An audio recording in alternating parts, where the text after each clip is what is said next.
Hello and welcome, dear friends. As we continue this 20th year of the Turner Winter Series, I'm Maureen Raveno, and I am delighted to offer this welcome on behalf of Greg Peterson, the founder and perennial host of the Turner Winter Series these many years. We welcome you with delight those of you who are with us this evening in the comfort of the Kappa Theater here in the Robert H. Jackson Center, as well as those who are enjoying this program virtually. And if you are with us on Zoom, please remember to mute yourself and to turn off your video camera. It is my great pleasure to begin our evening with a brief introduction of our guest, Rebecca Magnuson, after which I will turn the conversation over to Jamestown's and the Jackson Center's own Greg Peterson. Rebecca Magnuson is a singer, songwriter, composer, concert pianist, and playwright whose journey is one of survival, strength, and unwavering determination. A child prodigy at the piano, by third grade, she became the pianist at her father's church in Brooklyn, New York. At 14, her family moved to Chautauqua, New York, where she was awarded scholarships from the Chautauqua Women's Club and studied with world-renowned concert pianist Ozanne Marsh at the Chautauqua Institution. These formative years shaped her lifelong passion for music, but her story is about more than talent. It is about overcoming profound adversity. Rebecca worked tirelessly to put herself through college, waitressing at a local restaurant to fund her education while earning a Bachelor of Arts degree in piano performance and pedagogy. Years later, in a full circle moment, she became the owner of that same restaurant, now known as She Sings Cafe, Restaurant, and Bar in Mayville, a space dedicated to music, storytelling, and empowerment. On her journey here, Rebecca has been blessed with dual careers, along with and far beyond the stages that her performances and talent have graced throughout her career in places like Nashville, Washington, D.C., Los Angeles, and off-Broadway in New York City. Rebecca has been an advocate for the women whom she has inspired through her story to overcome personal, physical, emotional, and financial abuse. Rebecca has used her story and her success to work extensively with numerous nonprofits, including her own nonprofit here. She is Safe of Chautauqua County, assisting women in abusive situations to regain their independence. Her resilience and dedication have also earned her numerous awards, including the prestigious New York State Phoenix Entrepreneur of 2024 Award from the Small Business Administration, chosen out of 24,000 businesses in New York State, as well as having been recognized in the top 5% worldwide by Amazon during her tenure with Amazon as a delivery service partner through her former business, Magnuson Transport, LLC. Despite the challenges that she has faced along the way, Rebecca stands as a beacon of resilience, proving that survival is not just about escaping the past, it's about reclaiming the future. Of all her accomplishments, therefore, her greatest joy remains being a mother to her two children, Grace and Gardner, who inspire her every day. As you can see, Rebecca has an amazing story to tell, and Greg Peterson is the perfect partner to help her to share it with us tonight. So please join me now in welcoming Rebecca Magnuson in conversation with Greg Peterson. And once again, please remember to mute yourself and turn off your video camera. Welcome, Rebecca. Svenska flicka. Thank you. Welcome.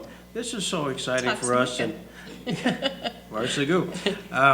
That's the only Swedish I know, by That's the all way. I know. Yeah, exactly. So we got that out of the way. And in this community, by the way, which is about 50% Swedish, the other 50% is Italian, you know, in the early days. This is kind of a normal conversation. Is there anything more to add to what Maureen just said? I mean, she just sort of covered it. Yeah, she did cover quite a bit. And I'm just honored to be here, so. Yeah. There had to be a beginning, and where was that beginning? You know, I think my earliest memories are from Brooklyn, New York, and I would sing on the platform. My father was a minister of the Evangelical Free Church, 66th Street, 6th Avenue in Brooklyn, New York, in Bay Ridge, and that's really my earliest memories, and we lived there right through until we moved to Mayville, New York. What would your dad do? I mean, it's not like he was a preacher, but Yes. before that was, where was he, where did his family grow up? Minnesota. I was actually born in Rochester, Minnesota, and then by the time I was about 2.5, we moved to Brooklyn, New York out of Minnesota. Tell me you like lutefisk. I don't. But we would have it every Christmas. So, yes, we would travel in our Volkswagen van across the United States all the way to Minnesota from Brooklyn, New York in a Volkswagen van, 6 kids, Ruth, Roy, Rachel, Rebecca, Rhoda, Ron, and we had no heat. Because, they always had the engines in the back of those Volkswagens. So we'd get there almost frostbitten, and my grandmother would warm us up, and that was always part of our food that she would serve. She and my grandfather came over from Sweden on a boat. So I'm second generation. Tell me a little bit about your mom then. My mother played for Billy Graham Crusades, and she was an incredible pianist, and she was a pastor's wife. She stayed home and raised all 6 of us kids, and really my background in piano comes because of my mother. She would practice every evening starting about 8 o'clock, and we'd all go to bed, and I'd hear her play Chopin and Warsaw Concerto, Rachmaninoff, and then I'd start picking it out at the piano as a little girl, some of the tunes that she would play. So that was really my inspiration, was my mother. You dropped a fairly big name there, Billy Graham. How did she connect with that? I think just out in Minnesota, yeah. And then she had her own little radio program. I mean, and then she met my dad, and pretty much everything stopped, and she married him and became a pastor's wife and was the church pianist, organist, and she ran a string band in Brooklyn, so we had all these ukuleles and guitars. That's really how I started playing the guitar. Wow, that is very Swedish, the string band. The string band, yes. Oh, my God. And George Beverly Shea, was that one of her heroes? Oh, yes, yes. Beautiful voice. Oh, yes. Oh, wow. So they found their way to Brooklyn. Why Brooklyn? Was there a call there, or was there family there? Was there? Yeah, my father had graduated from Bethel Seminary and worked his way up in the Evangelical Free Church. And he was asked to become the vice president of the Free Church. And in that role, he took the church in Brooklyn. It took up a whole city block. And he had a radio program every Sunday night. We were in church all the time, Sunday morning, Sunday night, Wednesday night, Thursday night visitation, Saturday we were open air campaigning out on the streets of Brooklyn and all around New York, trying to win people to the Lord. And it was quite a evangelistic approach that I lived in during those early years.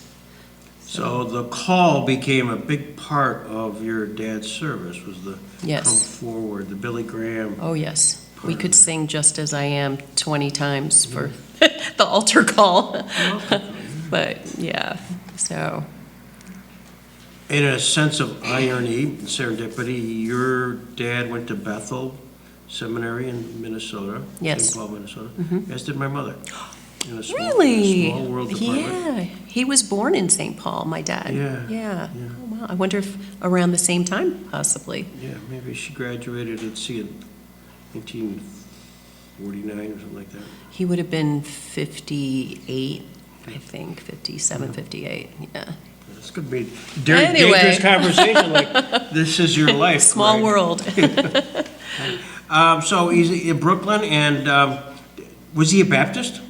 I mean, most people Well, Bethel the were. Evangelical Free Church became a little too liberal for him. Okay. And so that's when he decided, he left the church in Brooklyn and started the Metropolitan Independent Baptist Church, and it was in Bensonhurst. So now fast forward to where in this church, half of the church from the Evangelical Free Church moved with us over there.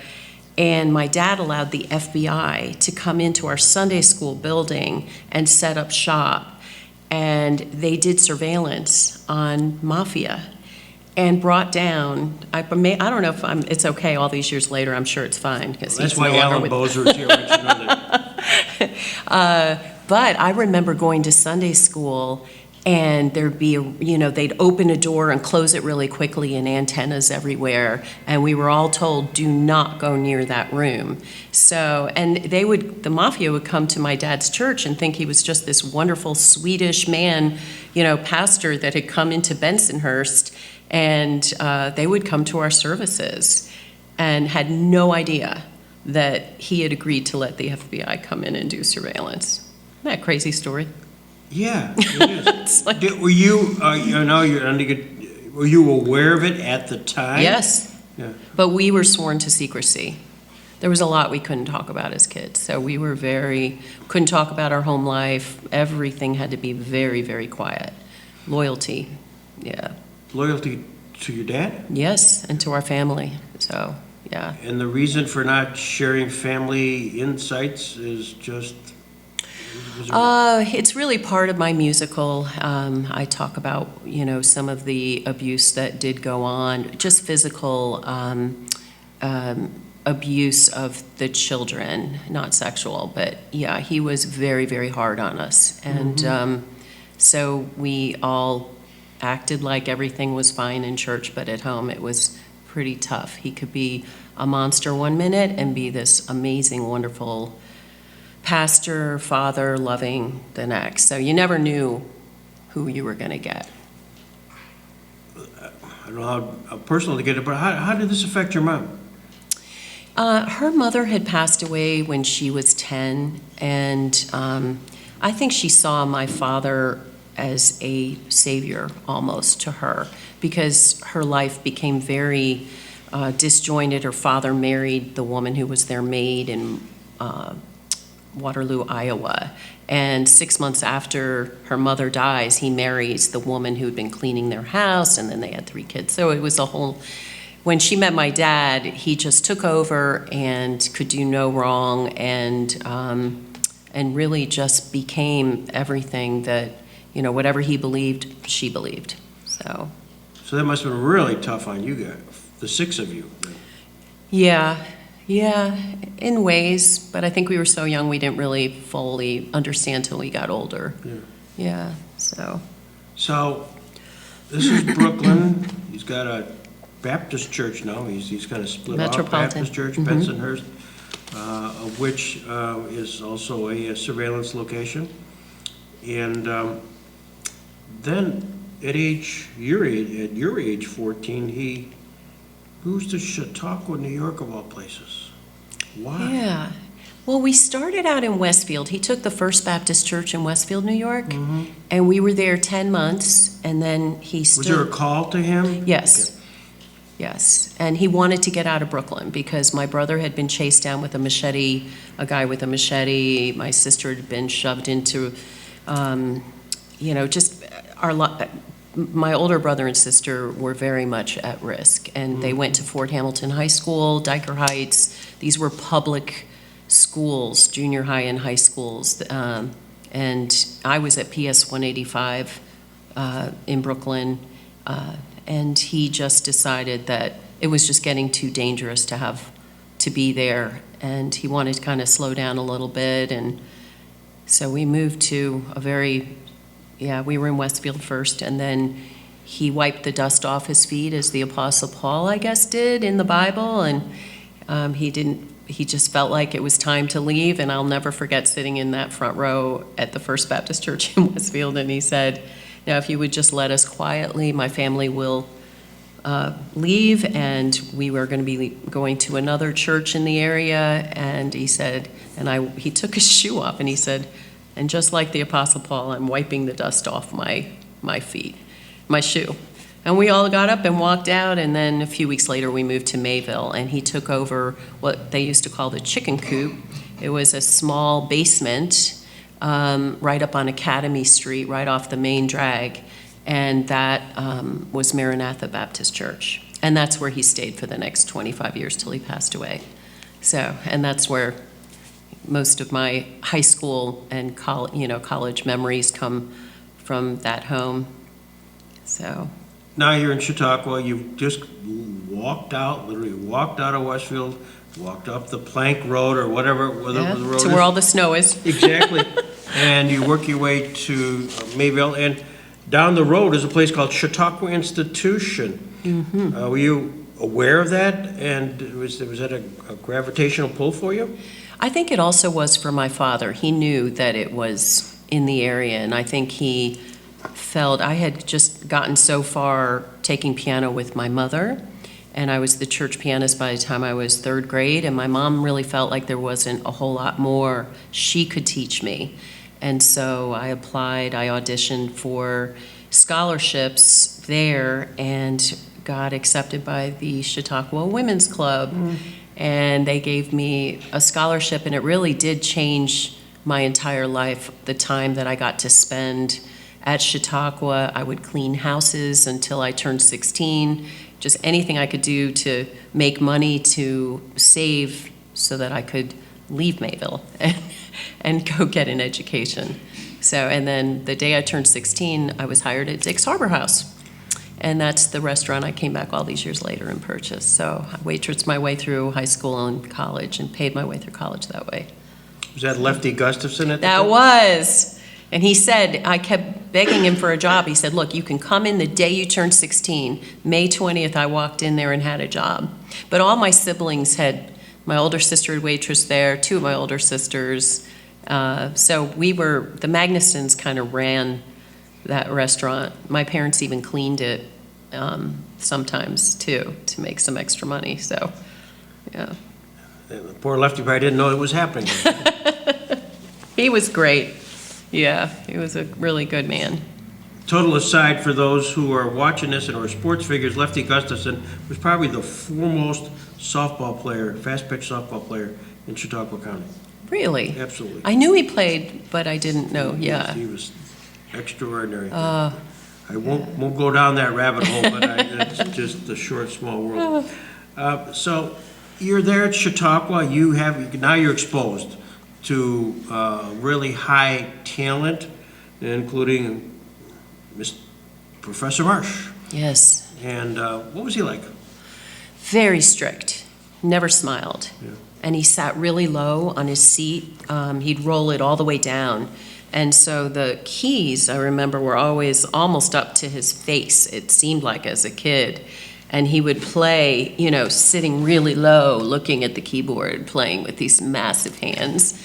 And there was one day where I came in and I had not gotten my practice in on this Bach piece that I was working on. And he said, don't come back. He said, I'm going to finish this lesson. But he said, you can't come back. If you ever show up and don't have your practice ready, that's it. He said, I'll never teach you again.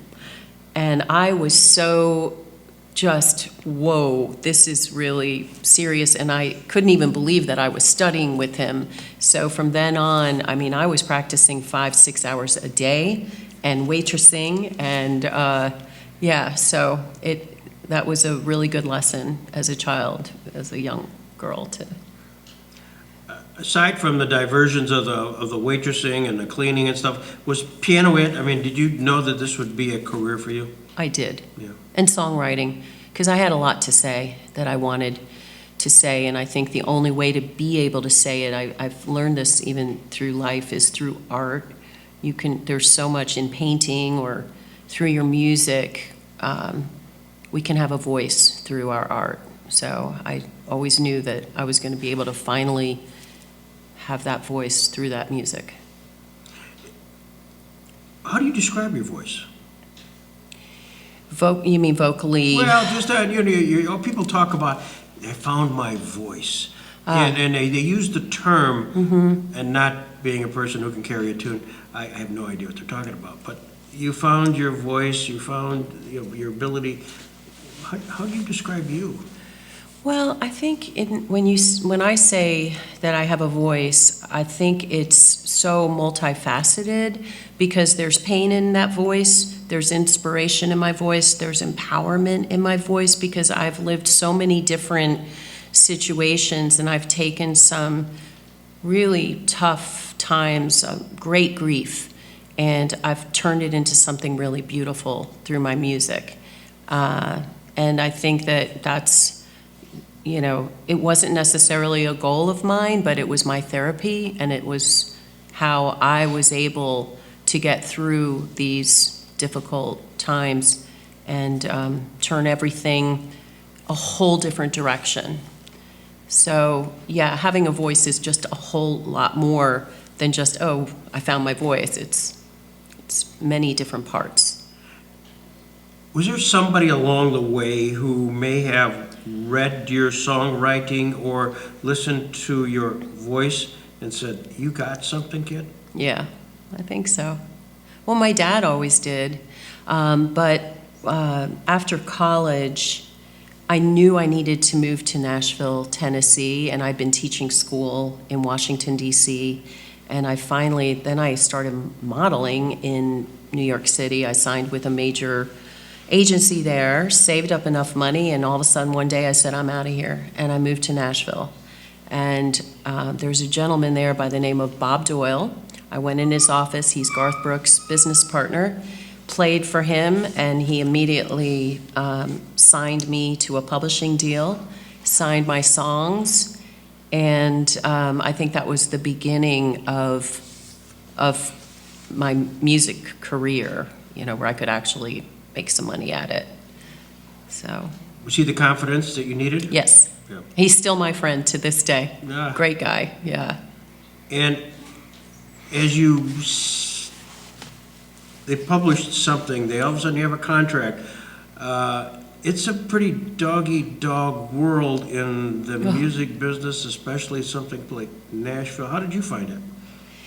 I found it to be very difficult, yes, but so rewarding at the same time, because then I was able to write every day. I would have writing appointments, and I had the opportunity to write with legendary songwriters like Bobby Braddock, who wrote "He Stopped Loving Her Today," the George Jones hit, and "Divorce" by Tammy Wynette, and so we wrote together just all these different people. I would just walk up to them if I was at a party, and I'd say, "Hey, I play piano." I think that was part of the draw with me, was that I was a classical pianist.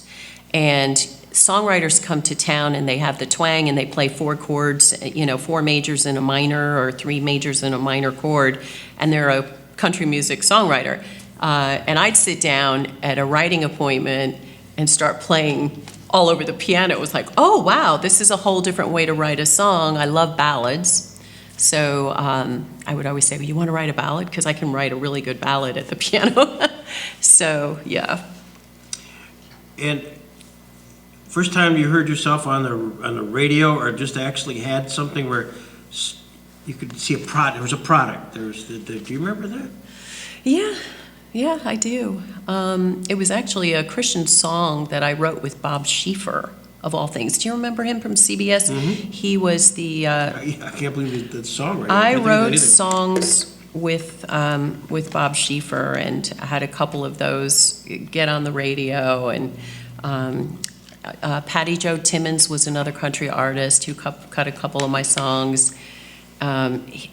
This is so embarrassing. One of the first ones I wrote when I got to Nashville, and it actually got cut. It was called "He's My Rock and I'm on a Roll." And I look back now and I think, I've written some really great songs, other ones not so great, but the fact that that's the one that ended up that I heard on the radio is just like, no, please. But I wasn't singing it, so anyway. It's a great title. Yes. Well, I wrote it with a girlfriend of mine, so we co-wrote it. There's a lot of co-writing that goes on in Nashville, so it really helps you,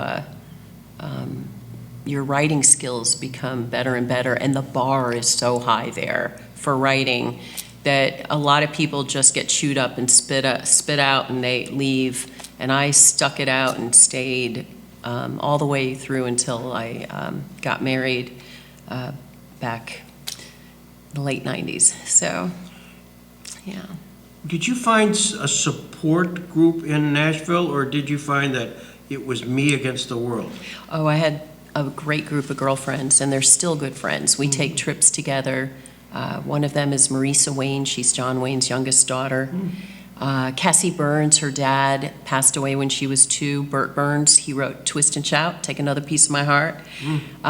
Really great group of girlfriends that to this day, because we all came to Nashville just, here we are, we know we love music, we want to write songs, and we had all taken, I think, a little bit of a risk. Like, I had left work, that I had a really good business in Washington, D.C. and New York between the modeling and my music studio that I had formed, and I just left it all, and, you know, big risk to go and do something that very few people find the nerve to really do. You really have to believe in yourself.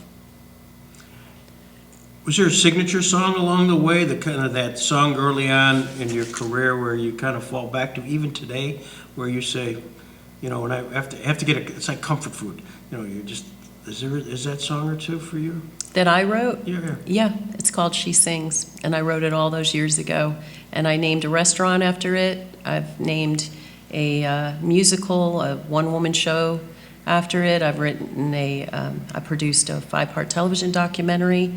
It took 3 years to film. That's also called She Sings, and I've trademarked She Sings. So that's really my place of peace and empowerment too. Yeah, those 2 words. We had a place where I'm looking at my left shoulder at a piano. You want to hear me sing it? Yeah, would you? Sure, absolutely. Yeah, okay.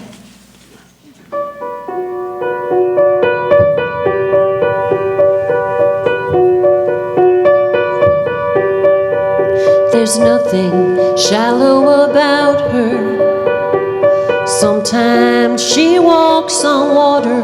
She might be right, might be wrong. Does it really matter? She's gonna get there. She reaches for precision. Nothing blocks her vision. She lives by the truth that she's been given. She's living when she sings the light. She brings, brightens up the earth, divides the seas with her own voice and her own key. She makes this world a better place to be.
So when you get done with something like that, and you really, you can see the enthusiasm, and you pour your soul into that, is it cathartic for you?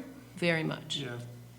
All the words, when you write a song, every line needs to be important in a verse and in a chorus, where if you pulled it out, the song couldn't hold together without it. And I feel really strongly that in a song like that, every single line was written with purpose and is supposed to be there. I couldn't pull it out. And that's how I memorize my songs, because I feel like, when I write them, every line is really important, and I pour over it and I think really long and hard and make sure that the words clearly, continue through a thought that finds its fruition at the end. Yeah. Well, talk about the genesis of a song. Are you going to use this as an example? For example, you start with a blank piece of paper, and you have an idea. It may be a shower moment where you just say, wake up in the morning and say, oh man, I'd like to get this thought across. Can I come up with the lyrics? Can I come up with the melody? How's it work? Well, there's a hook. I think that's what we call the very first thing, and I'm always looking for hooks. And someone will say something, and I'll say, oh, that's a song right there. Something that can be the title of the song. And I usually will work a song from that point. And there's usually also something that I really feel strongly needs to be said that I want to put out there. So I'll start with a hook, and then either I sit down with my guitar. I think if it's going to be up-tempo, I'll just get a lick put together on the guitar. I'll start doing something cool, and the words just start to come. The music is always first for me, and then the lyrics come. But I never sit down and just write a poem and say, okay, now I'm going to put this to music. It doesn't work that way for me. Everybody's different. People all write songs differently. Some people, I've had people multiple times in my life come to me and say, here's a poem, can you turn it into a song? I love doing that, but when I'm by myself, it's either at the piano, and it's usually when it's a real deeper thought that I'm at the piano. And if it's more flippant and a fun kind of tongue-in-cheek kind of a song, I'll be at the guitar and write at the guitar. So. I'm just always curious about that stuff, because you got the hook, but often it's the refrain. It's the refrain that people walk away with. That's the what do they refer to the earbuds or their ear noise, and you can't get rid of it. Do you try to get to that first, and then sort of build up the verse around that? Sometimes the chorus comes first, yeah, and then build. And the chorus really has to soar. A song's got to just, to draw the listener in. And the first couple lines always have to be just grab you, because, I would go into these record labels. I remember Luke Lewis at Mercury Records, and I'd bring in my, sit there with my guitar and just sit in their office and sing for them. And I could see if like the first two lines weren't just grab them, they're looking off and they're like, what you got next? And they cut you off. And you're, no, I put my heart and soul into writing this song, and you're just literally cutting me off because it just didn't catch him, and he knows country radio isn't going to, the listeners aren't going to jump in on it. So I've had some crushing moments where I thought a song was great, and then it's like, no, so. But then I've had other moments where, it's, you got to take the good and the bad, so. You use the term, something that's almost rare today, radio. Yeah. Radio, country radio, and you got to be played on the radio. That isn't so anymore, is it? The industry is changing so much. In fact, my record from my show is on Spotify, Amazon, iTunes. It's just She Sings Rebecca Magnuson, and you can hear all of my songs. And when you were mentioning about how a song, you keep singing it, people will hear my songs and they'll say, I'm gonna, if I have to, I just keep singing your song over and over. It's making me crazy, because my melodies, the goal with me is to have melodies that are so memorable and hooks that are so memorable. And when you put a great melody with a great hook and you put them together, people are just singing them and singing them. I mean, just even this song, She Sings, it's something that you may end up singing She Sings tonight at dinner later. You never know. Might catch you. So, but. Do you find that sometimes it's a lonely business? You know, I suspect writing and doing this, but at the same time, you have to perform it in front of somebody to get reaction. Does anybody out there listening to what I might be saying? Do you have to go through that? I'm just thinking of the metamorphosis that has to go on in your own life. Yeah, I have some confidants. My girlfriend Alicia down in Nashville. I've got Donna in Ohio. I have some very long-term girlfriends that have lived through more. You know how you can record on your phone and then I'll send it out. What do you think about this? And the sad thing is they never say, oh no, you know, oh, I don't think that's great.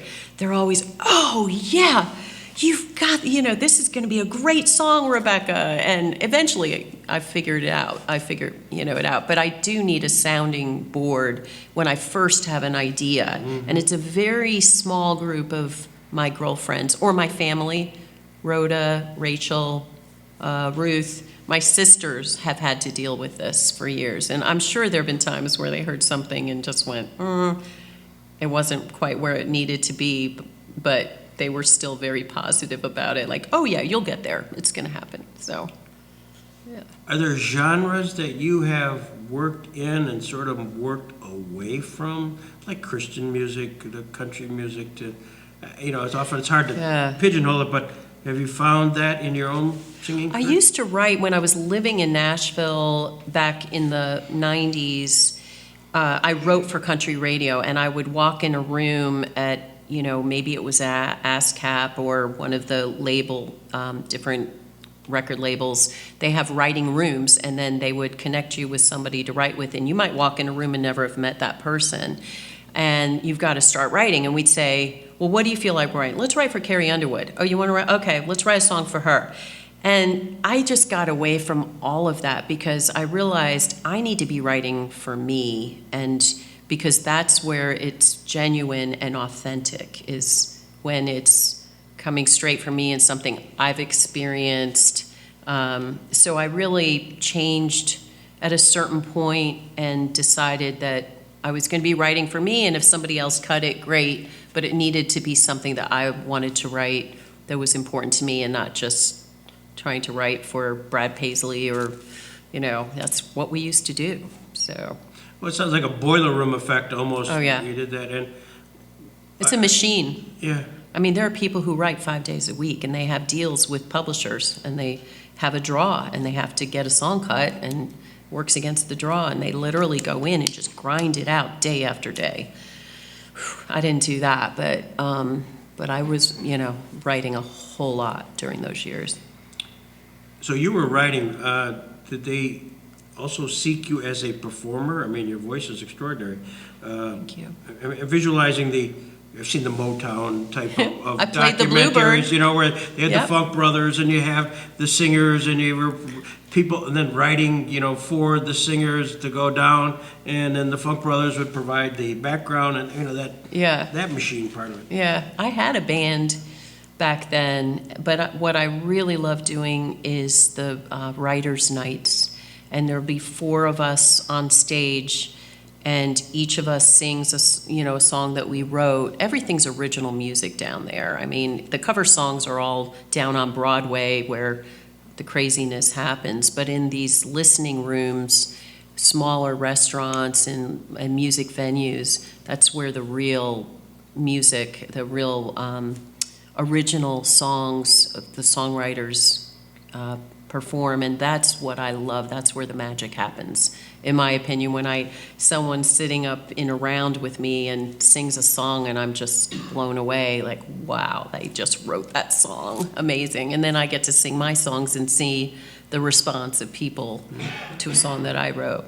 Are these all sort of similar to the Bluebird Cafe type of thing? Yeah, I've performed there. Have you really? Yeah. Yeah. So For those that it's haven't, amazing. that's a It's in my documentary. Actually, I had footage, film footage, and my years in Nashville, that's some of the story is those years in Nashville. So carefree and wonderful, just discovering music and writing. Really great years. That's the positive side. What's the negative side of kind of that singer, songwriter, boiler room, what's the, Well, you have to have a business side as well. And there's so many artists out there who write great songs, have beautiful voices, but then they don't know how to get it out there and market it. And you really have to get out there and hit the pavement, which is something that I did. And but not everybody has that, and they end up leaving. They can't make a living at it. And it's a tough business. It's really, really tough, and you've got to be really good to be able to make a living at it. So, how much do you think that talent, skill set that you've developed harkens back to your days in Brooklyn and out on the street, rounding up parishioners and altar calls and all of that stuff? all of it. And I have to say, my father, he had his moments for sure, but he was such a driven person. Just building the upper structure in Mayville to that church, I had mentioned that it was like a chicken coop when we first got there. We saved cans, 5-cent cans, and that entire sanctuary was built. My father built it with my brothers, with members of our church, and my dad would slam on the brakes on Interstate 90. Rebecca, get out, get that can, like literally risking our lives. And I'd have to jump out, grab the can, and I would say probably 90% of the money raised to build that church was because of my father's just, get that can, get that can, get that can. He'd be in a park and going through the garbage, Dad, you're embarrassing me. Please stop. So, yeah. Nashville is a period of your time. You still go back there? You still perform there? I have a home there, so I run a production company there. Oh, do you? Mm-hmm. How does that work? I mean, now this is the business side where you got other people who now you are developing through this production company. Now you're on the other side of the business. Yeah. Is that right? I'm still working on my own artistry, and it's such a gift when I have a day that I'm inspired enough to sit down and write a song. If I have those hours and I can just sit at my piano and write, it's wonderful. But being on the other side, sadly, it takes a lot of, that whole business part of it takes away from the creativity. And there are days where we're booking my tour, we're trying to get the documentary out there, I'm an independent filmmaker, and that whole side, I'll get to the end of the day and it's like, I just want to go sit at my piano and just write a song and, have that creative outlet again. So it's definitely a dichotomy of these two, worlds side by side, and then you throw in a restaurant. And that's like a whole nother, part to it. So, but I love to keep busy, so. What drew you back to Mayville, New York? So I waitressed with a lot of different women who never left town, and there is a significant amount of abuse in Chautauqua County, unfortunately. And I know it's both ways, but my passion really is to work with women. I worked very closely for all those years that I was living in DC, raising my children. I worked with knockout abuse and safe houses. And then when I went through my own situation, I got divorced in 2015. I was left with just about no money. And I'd been living in Georgetown in a very beautiful home, and suddenly I had to figure it out. And I moved into this ranch house in Arlington, Virginia, and realized I was never going to be able to own a home. And I sat down one evening and I applied to Amazon because I knew they were rolling out this delivery service partner program. And I thought, okay, well, I'm a songwriter. I've been raising my kids, stay-at-home mom.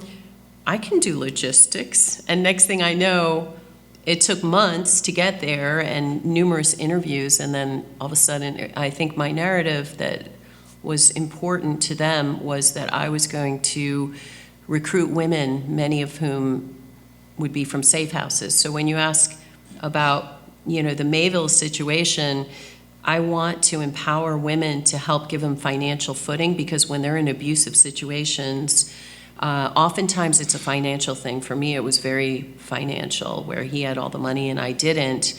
And your freedom comes, sadly, from just getting yourself established financially so that you can move forward in life. And so I did recruit, once I had contracted with Amazon, I did recruit women from safe houses in the Washington, D.C. area, and ran a wonderful business for 3 years for them. And so the same concept, but on a much smaller scale, was coming back to Mayville. My heart is in Mayville. I love Chautauqua Lake. I love these women that I worked with through high school, and just the whole community. And I know that there's a terrific need to help victims of abuse and survivors in our Chautauqua County is one of the worst counties in the entire state of New York.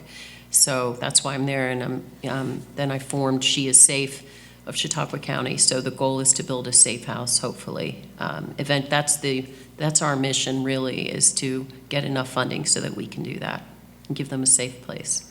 So. Now, having been here for 2 or 3 years, are you glad you did what you're doing? Yes. No regrets, no. And I'm so fortunate that I can do all these different things and be effective in so many different ways, between a restaurant and then still being able to put out a documentary that the outreach from film is such a different thing than just touring a show. There's such a better, wider outreach of people that I can help through film. So It's another medium. Tell me about where you are in the process of the Rebecca Magnuson documentary. So the 5-part series has been completely finished. It is on a Vimeo is an app that is for filmmakers, and so this is a platform that independent filmmakers can release. And I mean, I've been to Cannes. I've talked to everybody from National Geographic to CBS to I was working with Paramount, and then they sold Paramount. It's really hard to get film out there. And so I finally decided to just self-release it. So that's what we've done. It is available at shesings.com. And also the musical tour is at shesings.com with the dates coming up this year. And we are booking out 2025 to tour She Sings, a soaring musical, which is really my story, but it's millions of women's stories. And it really resonates with women. I've been performing it since 2018, and my first show was at the Atlas Theater in Washington, D.C., and from there I went to Off-Broadway, across the U.S. to L.A., and performed it. And then COVID hit. So I was faced with, what do I do now? I have this important story and mission, and that's when I turned to film and started filming during COVID, and traveled to, I have an amazing director out in Broken Arrow, Oklahoma, Retrospect Films, Jason and his wife directed it, and we filmed in Brooklyn, New York, we filmed in Nashville, LA, Washington, D.C., and spent 3 years filming this 5-part documentary. Wow. So. And you're touring. And I'm touring, yes. My next show, I performed here, thanks to you, who got me into the Robert H. Jackson Center. But my next show will be in Aspen, February 19th at the Wheeler Opera House. Oh, there you go. So we're selling tickets out there, and I'll be leaving in a couple weeks to head out. And so that's the next one. Then you're going to be, from there, at some point, you're going to be in New York City again? We'll be in Charlottesville, and we're working on booking Carnegie Hall right now. And that's not I'll tell you something funny about my dad. He was always so positive about music and me playing piano. And when I was little, he would hold the newspaper and he'd say, and I was just this little 3-year-old, Rebecca Lee Magazine, star of Stage, Screen, and Nothing is coming to Carnegie Hall. He would say that all the time. And I'd be trying to get behind the newspaper. Daddy, where? Let me see. I'm in the newspaper? And he would always say that. And so anyway, we're working with them right now to get a date booked. And that would just be, it's like when I performed Kennedy Center, I've performed twice. When you get to do an event at that level, it's just something that's, makes it all really just worthwhile, and it's such an honor to be able to perform at these places. So, Do you normally bring an ensemble with you, or is it Rebecca Magnuson and some stage people? yeah, it's a one-person show, but one of the songs, Lie Here, I have a video out that's at shesings.com. It's a YouTube video, but I do have a guy who will join me in different cities, and I've been very fortunate to find great male singers for that song. And then, I don't know how it works out, but I have girlfriends all over the country, and so when I'll do a show, they'll come to the show, and then I bring them all up on stage at the end to sing along with She Sings, because we end every show with She Sings, and we've had 20-some women on stage all singing together that anthem. It really is like an anthem for us. So We're going to ask you to sort of do your own wrap-up of what the question I should have asked that I haven't asked, and then I would like to have you play one more, which is sort of the encore song. okay. You must have an encore song. So, what is the question? You knew you were coming here today, and hopefully willingly. And then you said, I hope Greg brings this up so I can talk about it. Is there something I've sort of missed? I don't think so. I think really what I'd like for people to get from this is that there is healing, there's education to understand that there's a pattern in life of, I think often when we have experienced abuse as children, then through the trajectory of our lives, we often pick partners who are also abusive because that is our comfort zone. And the real goal that I have in everything that I'm doing, between the musical, the nonprofit, the restaurant, the documentary series, is to stop the cycle, because we don't have to live that way. And there's a real educational component to this, especially for young women, that's so important to me, really, too. I wish somebody had been doing what I'm doing now when I was younger, because I think I could have avoided a lot of what I went through if there'd just been somebody out there speaking and saying the things that I'm saying and the points that I'm trying to get across. So I know that this is what I'm meant to do, and there's just nothing that can stop me. People say, why do you, why? I have to. I've been given a gift and a platform a lot of women don't have, and it's my responsibility to do what I'm doing right now. I hope the camera's picking up your passion in your eyes. I mean, Oh. they really are. It's really quite important, remarkable, yeah. so anyway. It's quite remarkable. So with that, I'm going to hopefully entice you to do one more song. Sure. So this next one is a song that I wrote with Bobby Braddock, and I had a dream some years ago that there was no more love left in the world, and that is a song that had been written and performed by a band back in the 60s. Bobby said, oh, we can write that, because you can't copyright us a title. And I never realized how significant this song was until just the past couple of years and the meaning behind it. So anyway, it's called World Without Love, and I was honored to write it with Country Music Hall of Fame and Songwriters Hall of Fame writer, the legendary Bobby Braddock. So. Thank you.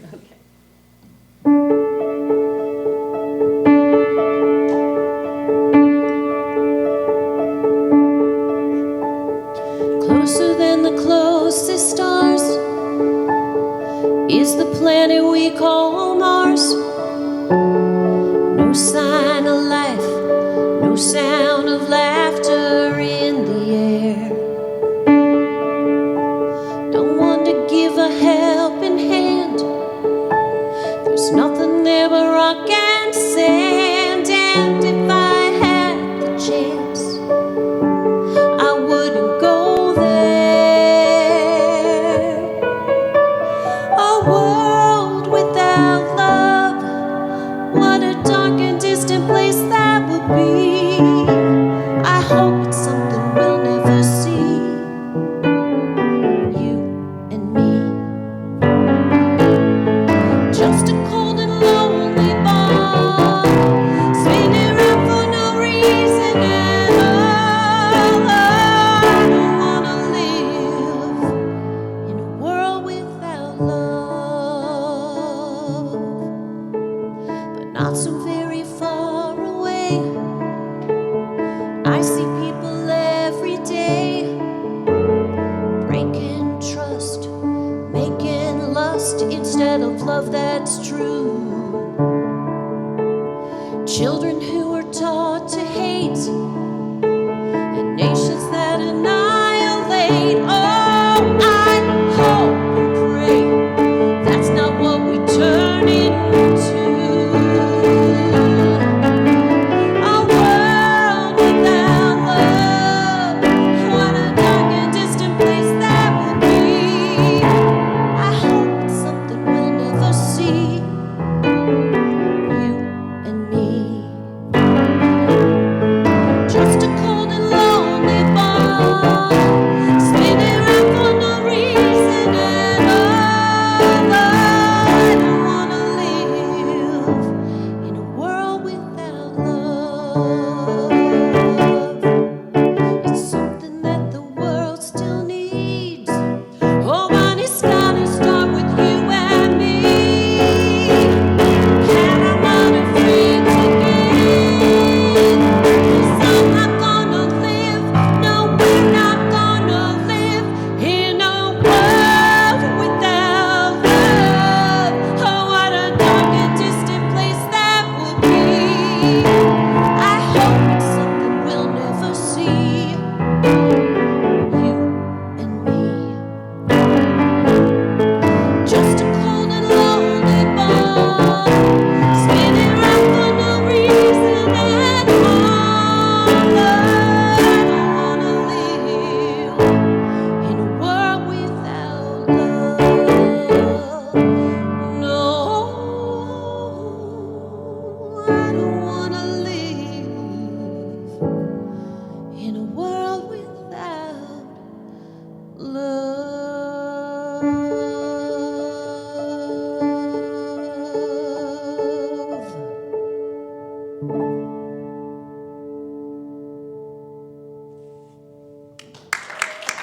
Thank you. Rebecca Magnuson. The bar has been set high.